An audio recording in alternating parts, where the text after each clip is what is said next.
Baik anak-anakku sekalian, Assalamualaikum warahmatullahi wabarakatuh. Alhamdulillah wassalatu wassalamu ala Rasulillah wa ala alihi wa ashabihi wa man sar ala nahdi wa tamassaka bi sunnati ila yaumiddin. Asyhadu an la ilaha illallah wahdahu la syarika lah wa asyhadu anna Muhammadan abduhu wa rasuluh, amma ba'd. Anak-anakku sekalian yang para rahmat cintai dan para rahmat banggakan, alhamdulillah tiada kalimat yang pantas diucapkan oleh seorang mukmin adalah tanda kalimat syukur dia kepada Allah Subhanahu wa taala atas segala curahan nikmat yang Allah berikan kepada kita semua, sehingga kita bisa berjumpa lagi dengan para rahmat dan juga bisa beraktivitas kembali, bagi yang menuntut ilmu, bagi yang bekerja, bagi yang mencari nafkah, dan seluruh aktivitas mudah-mudahan itu semua menjadikan pahala serta kemuliaan buat kita semua. Salawat dan salam mudah-mudahan tetap tercurahkan kepada junjungan baginda Nabi besar kita Muhammad sallallahu alaihi wasallam beserta dengan para keluarga beliau, para sahabat, para tabi'in, tabi'ut tabi'in, dan termasuk orang-orang yang selalu istiqamah mengikuti langkah manhaj Nabi sallallahu alaihi wasallam. Mudah-mudahan kita semua termasuk daripada umatnya. Amin ya rabbal alamin. Baik anak-anak para rahmat yang berbahagia, yang saat ini sedang pembelajaran di rumah, Pak Rahmat ingin meneruskan dan selalu mengingatkan kepada teman-teman semua kelas 6 dan seluruh murid-murid Pak Rahmat di kelas di SD ITIA Syafi'i beserta orang setua serta orang-orang yang kita cintai, selalulah senantiasa menjaga kebersihan, menjaga ketertiban, dan negara kita masih dilanda oleh masa pandemi Covid belum berakhir. Oleh karena itu, bagi teman-teman yang hendak keluar rumah yang tidak ada udzur yang urgen sekali, kalaupun dia keluar rumah, selalu senantiasa Pak Rahmat sampaikan menggunakan masker, kemudian menghindari kerumunan manusia, dan selalu senantiasa menjaga jarak dan kerumunan manusia, dan juga senantiasa mencuci tangan. Kenapa? Dalam surah At-Taubah ayat 108 Allah Subhanahu wa taala berfirman, wallahu yuhibbul mutahhirin. Allah Subhanahu wa taala sangat mencintai orang-orang yang bersuci. Nah, salah satu bentuk ikhtiar kita mencuci tangan kemudian menjaga jarak dari kerumunan manusia, mudah-mudahan kita dihindarkan mara bahaya Covid-19. Amin ya Allah ya rabbal alamin. Baik teman-teman, kita masuk pembahasan kita masih pada bab khalifah yang kedua, khalifah yang ketiga, yaitu Khalifah Utsman bin Affan radhiyallahu taala an. Para rahmat, mungkin sudah teman-teman menyaksikan video pembelajaran yang para rahmat share ke teman-teman semua berkaitan dengan Abu Bakar As-Siddiq, Umar bin Khattab, dan yang akan kita bahas adalah Utsman bin Affan. Mudah-mudahan teladan-teladan mereka menjadi idola buat kita. Akhlak-akhlaknya mereka menjadikan kita sebagai pengikut Rasulullah sallallahu alaihi wasallam dan memahami agama dengan pemahamannya para sahabat.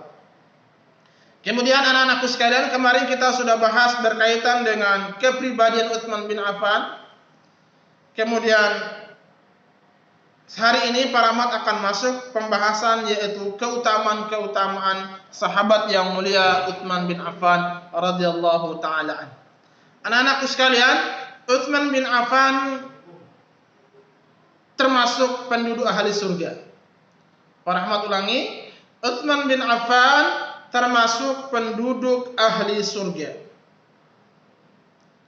Dalam sebuah hadis Nabi sallallahu alaihi wasallam bersabda, menyampaikan kepada kepada sahabatnya, barang siapa yang menggali sumur,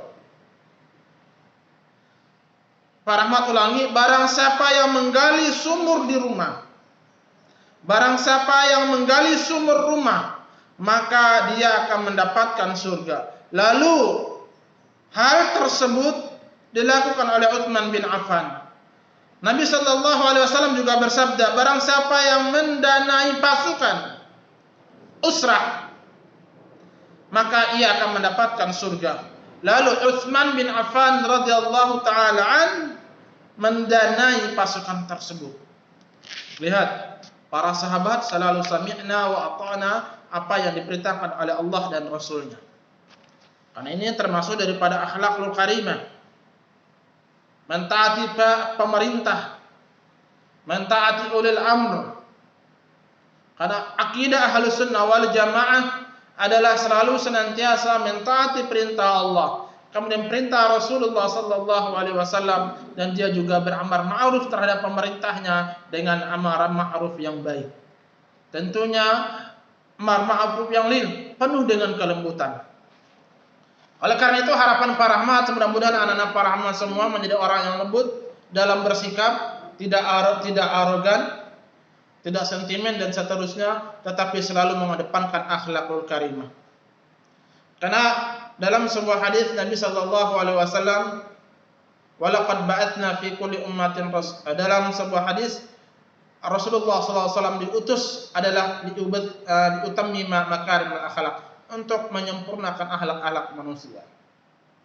Oleh karena itu, setiap langkah kita, ucapan kita, pikiran yang kita keluarkan mencerminkan akhlakul karimah. Oleh karena itu anak-anakku sekalian, jagalah lisan, jagalah sikap, jagalah tangan.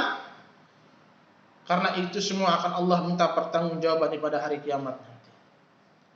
Berkaitan dengan lisan, selamat kata Nabi sallallahu alaihi wasallam, salamatul lisan fi hifdzil lisan. Keselamatan seseorang tergantung pada lisannya. Dalam hadis lain Nabi sallallahu alaihi wasallam juga menjelaskan, "Man kana yu'minu billahi wal yaumil akhir falyaqul khairan aw liyasmut." Barang siapa yang beriman kepada Allah dan hari akhir, hendaklah dia berkata baik atau diam. Maka anak-anakku sekalian, diam itu lebih menyelamatkan kita dari perkataan yang menghujati orang.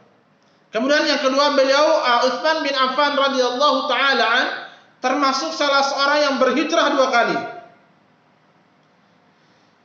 Utsman bin Affan radhiyallahu taala an hijrah ke Habasyah beserta keluarganya. Kemudian ketika itu kaum muslimin diperintahkan untuk berhijrah ke Madinah. Beliau juga berangkat menuju Madinah. Jadi sahabat yang hijrahnya 2 kali yaitu Utsman bin Affan radhiyallahu taala an. Kemudian ketiga, kabar gembira bahwasanya Utsman akan mati syahid. Jadi seluruh para sahabat, seluruh para khalifah ar-rasyidin, Abu Bakar, Utsman, kemudian Umar, Utsman, Ali, semuanya dibunuh oleh orang-orang Khawarij. Semuanya dibunuh oleh orang-orang kufar. Kemudian rasa malu yang dimiliki oleh Utsman bin Affan, Rasulullah sallallahu alaihi wasallam bersabda kepada Aisyah, "Tidakkah aku merasa malu kepada orang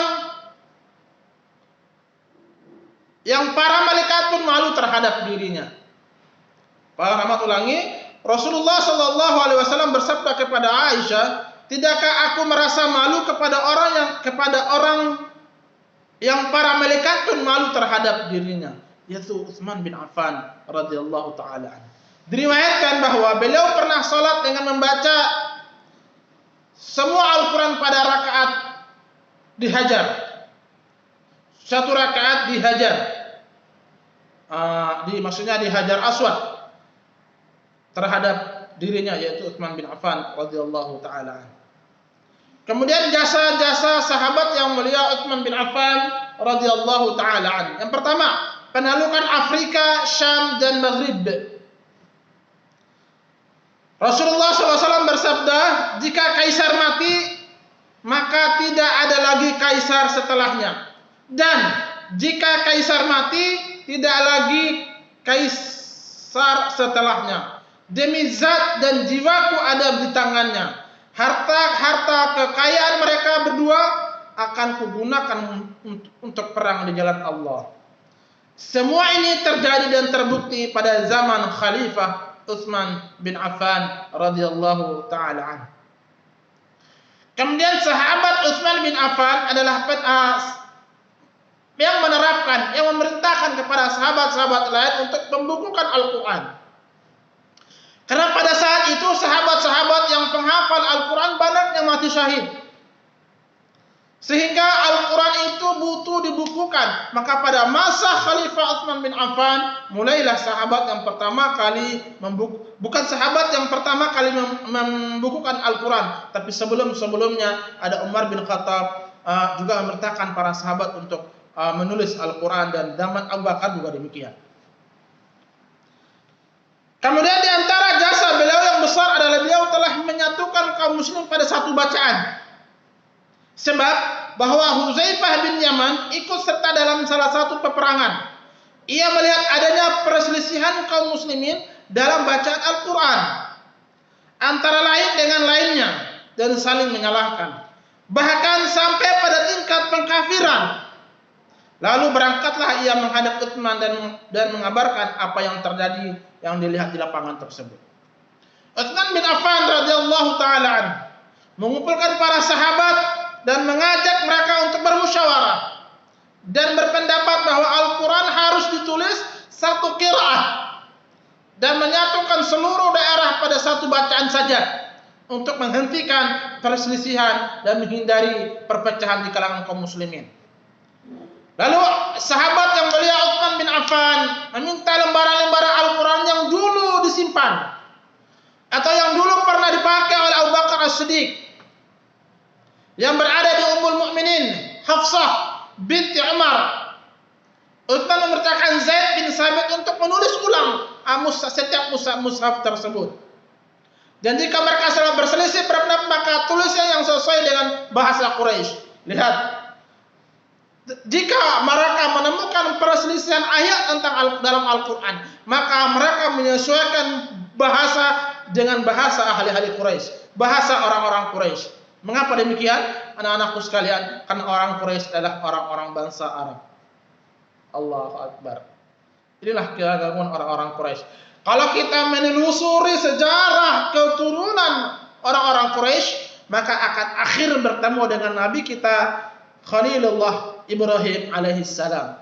Dari Ibrahim tersebut lahirlah Ismail. Ismail terus menurus dari bangsa Arab, nanti ketemu orang-orang Quraisy. Nah, orang-orang Quraisy adalah orang-orang yang paham Al-Quran diturunkan melalui bahasa-bahasa mereka. Maka sebagian ilmu tafsir mengatakan seandainya dalam membaca Al-Quran, mentafsir, kata Ibnu Abbas dan Ibnu Mas'ud radhiyallahu taala ketika mereka menyelisih untuk menafsirkan Al-Quran, maka mereka panggil orang Arabi. Apa orang Arabi? Orang Arabi adalah Arab Badui yang mana Al-Quran turun sesuai dengan bahasa mereka.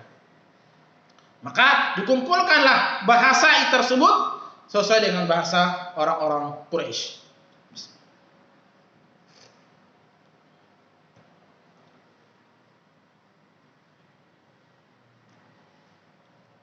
Kemudian Al-Quran setelah ditulis, beberapa mushaf kemudian dikirim ke setiap negeri Islam. Jadi setelah ditulis, dibukukan dari surah An-Nas sampai Al-Baqarah, ditulis, dibukukan jadi satu. Nah, setelah dibukukan jadi satu, dikirimlah setiap negara-negara, setiap provinsi-provinsi penyebaran kekuasaan Islam. Mushaf ini disebut dengan Mushaf Utsmani karena ditulis pada masa pemerintahan atau masa Khalifah Utsman bin Affan radhiyallahu taala, sehingga penamaan dengan sebutan Mushaf Utsmani. Mushaf yang kita pegang sekarang, mushaf yang mungkin Bapak Ibu anak-anakku sekalian pernah melaksanakan ibadah haji, mendapat mushaf kirim dari Mekah dan Madinah, disebut Mushaf Utsmani. Sehingga ketika dibukukan jadi satu, maka hilanglah perselisihan pendapat berkaitan dengan makna dan penulisan dan lafaz Al-Quran. Allahu Akbar. Jasa yang sangat luar biasa terhadap umat Islam. Hati yang lembut, hati yang pemalu akan makin dekatkan dia dengan Allah Subhanahu wa taala. Sebagaimana Nabi sallallahu alaihi wasallam bersabda dalam sebuah hadis yang sahih, al-imanu bid'un wa sab'una su'bah. Iman itu ada 77 cabang. Fala'allaha, dan paling tinggi keimanan adalah seorang mengucapkan kalimat tauhid, la ilaha illallah. Wa adnaha imatatul adha 'anit thariq. Dan iman yang paling rendah adalah menyingkirkan diri dari gangguan kaum muslimin. Wal haya'u syu'batul minal iman. Dan malu merupakan bagian daripada iman. Allah Akbar. Malu merupakan bagian daripada iman. Anak yang soleh, dia malu kalau tidak sholat. Anak yang soleh, dia malu kalau tidak bisa baca Quran. Dia malu kalau tidak bisa belajar. Dia malu kalau dia nggak hafal Al-Quran. Karena al-haya'u su'batul iman. Malu merupakan bagian daripada iman. Tentu malu dalam kebaikan. Itulah anak-anakku sekalian. Kemudian yang ketiga, di antara jasa-jasa Utsman bin Affan adalah perluasan Masjidil Haram dan Masjid Nabawi di Madinah. Jumlah kaum muslimin pada masa pemerintahan Utsman bin Affan bertambah, sementara tempat untuk melaksanakan ibadah salat berjamaah, haji tidak lagi mampu menampung kaum muslimin. Maka pada masa pemerintahan Utsman bin Affan memerintahkan untuk perluasan Masjidil Haram maupun Masjid Nabawi 2 kali lipat. Ya, jadi masa pemerintahan Utsman bin Affan, Utsman memerintahkan kepada para sahabat, kepada rakyatnya untuk memperluas 2 kali dari besarnya Masjid Nabawi pada saat itu dan Masjidil Haram pada saat itu.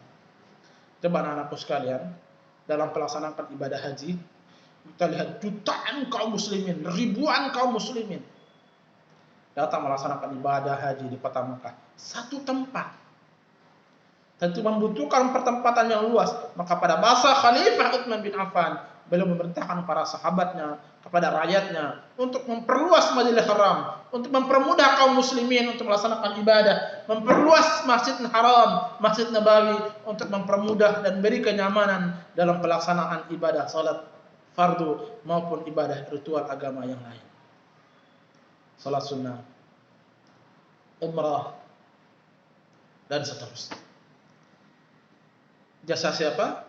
Utsman bin Affan radhiyallahu taala.